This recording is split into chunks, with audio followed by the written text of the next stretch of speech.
दोस्तों आज हम बात करने वाले हैं थॉर वर्सेस सुपरमैन कंपैरिजन। आइए देखते हैं। तो दोस्तों, जब भी सबसे पावरफुल सुपर हीरोज़ की बात होती है तो उसमें सुपरमैन का नाम टॉप पर होता है, जो कि डीसी कॉमिक्स का सबसे शक्तिशाली हीरो है। वहीं मार्वल कॉमिक्स की बात करें तो यहाँ थॉर को सबसे पावरफुल माना जाता है। पर अक्सर ऑडियंस के मन में ये सवाल आता है कि इन दोनों हीरोज़ में से ज़्यादा ताकतवर कौन है।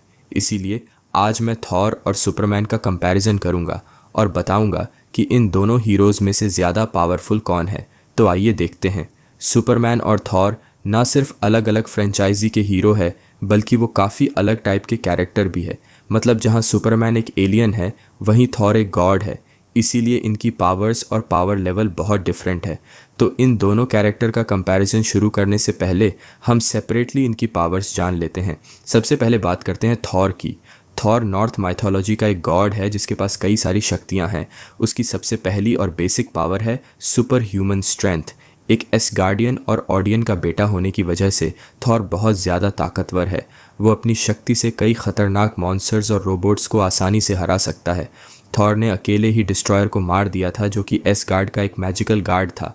थॉर हुल्क से भी ज़्यादा पावरफुल है और वह साइज़ में उससे छोटा होने के बावजूद भी हुल्क को हरा चुका है। थॉर की बड़ी बहन हेला, जिसने पूरी एसगार्डियन आर्मी को अकेले मारा, उसके सामने भी थॉर काफ़ी देर तक टिका रहा। थेनोस को भी वह अच्छी टक्कर दे चुका है। म्यूनर और स्टम्प बेकर जैसे बड़े भारी हथियारों को भी थॉर अच्छी तरह यूज़ कर सकता है। थॉर की ड्यूरेबिलिटी की बात करें तो वो बहुत ज़्यादा है। देखने में तो थॉर एक नॉर्मल इंसान जैसा ही लगता है, लेकिन उसकी बॉडी एक आम इंसान से कई गुना ज़्यादा स्ट्रांग है। वो हर तरह के एनर्जी, ब्लास्ट और किसी भी हथियार की मार को सह सकता है। स्टॉर्म ब्रेकर बनाने के टाइम पर थॉर ने काफ़ी देर तक उस स्टार की हीट को बर्दाश्त किया था। इन्फिनिटी वॉर की स्टार्टिंग में थनोस और उसके साथियों ने थॉर का बहुत बुरा हाल कर दिया था, फिर भी वह मरा नहीं। थॉर की हीलिंग पावर की बात करें तो वह भी कमाल की है। वैसे तो वह आसानी से घायल नहीं होता, लेकिन ज़ख्मी होने पर वो काफ़ी जल्दी ठीक भी हो जाता है। दूसरे एसगार्डियन के मुकाबले थॉर की हीलिंग पावर बहुत ज़्यादा है। पावर स्टोन जैसे खतरनाक इन्फिनिटी स्टोन के बर्न से भी वो जल्दी ठीक हो गया था। थॉर की सबसे ख़ास पावर है इलेक्ट्रिसिटी जनरेशन।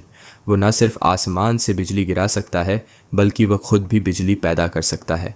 लाइटनिंग को कंट्रोल करने के लिए थॉर पहले म्यूनर का इस्तेमाल करता था, फिर बाद में उसकी पावर्स अनलॉक हो गई और वह बिना हथियार के भी बिजली को काबू करने लगा। ये लाइटनिंग एनर्जी इतनी पावरफुल है कि इससे बड़े से बड़े एलियंस को मारा जा सकता है। बिजली के सिर्फ एक झटके से थॉर आयरन मैन का सूट फुल चार्ज कर सकता है।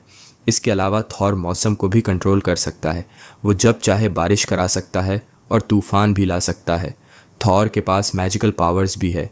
वैसे तो उसकी सारी शक्तियाँ ही जादुई हैं, लेकिन वह कुछ ख़ास तरह के जादू भी कर सकता है। जैसे उसने म्यूनर पर यह मंत्र डाला था कि वह हमेशा जेन फॉस्टर की रक्षा करें। इसीलिए जेन वो हथौड़ा उठा पाई और माइटी थॉर बनी। थॉर ने अपनी फोर्थ मूवी के एंड में एसगार्ड के बच्चों को पावर्स भी दी थी, जिससे वह गॉर और उसके शैडो मॉन्स्टर से लड़ पाए। इसके अलावा थॉर अपने मैजिक से खुद के लिए नए आर्मर और कपड़े भी बना सकता है। थॉर के पास उड़ने की शक्ति तो नहीं है, लेकिन वो म्यूनर और स्टॉर्म ब्रेकर की मदद से काफ़ी तेज़ी से उड़ सकता है और वो स्टॉर्म ब्रेकर का इस्तेमाल करके कहीं भी जाने के लिए पोर्टल खोल सकता है। ये सब पावर्स एमएसयू के बेस थॉर की है, लेकिन कॉमिक्स में थॉर के और भी पावरफुल वर्जन्स हैं। सबसे पहला तो है ऑडिन फोर्स थॉर। ऑडिन फोर्स एक ऐसी ज़ोरदार शक्ति है जो कि एजगार्ड के राजाओं को विरासत में मिलती है। ऑडिन ने इस शक्ति का सबसे ज़्यादा और अच्छी तरह इस्तेमाल किया था, इसीलिए इस पावर का नाम उनके नाम से जुड़ गया। कॉमिक्स में ऑडिन के मरने के बाद थॉर को वो शक्ति मिली थी जिससे उसकी सभी एबिलिटीज़ पहले से कई गुना बढ़ गईं। इसके अलावा ऑडियन फोर्स से मैटर मैनिपुलेशन, टेलीपोर्टेशन और टाइम ट्रैवल भी किया जा सकता है। अब थॉर के सबसे पावरफुल वर्जन की बात करें तो वो है रूम किंग थॉर। कॉमिक्स में रेगनर रॉक की साइकिल ख़त्म करने के लिए थॉर ने बहुत ज़्यादा सेक्रीफाइस किए थे। पहले उसने अपनी दोनों आंखें त्याग दीं, फिर उसने खुद को यगड्रसेल यानी वर्ल्ड ट्री पर लटका दिया, जिससे वह मर गया। तब एक नए थॉर का जन्म हुआ जिसे एंशिएंट रूम मैजिक की पावर मिल गई। उससे वह एक लिटरल गॉड बन गया और वह कुछ भी कर सकता था। इस थॉर के पास ऑरिन फोर्स तो थी ही, इसके अलावा अब वो रियलिटी मैनिपुलेशन भी कर सकता था। ये सब तो हो गई थॉर की पावर्स की बात।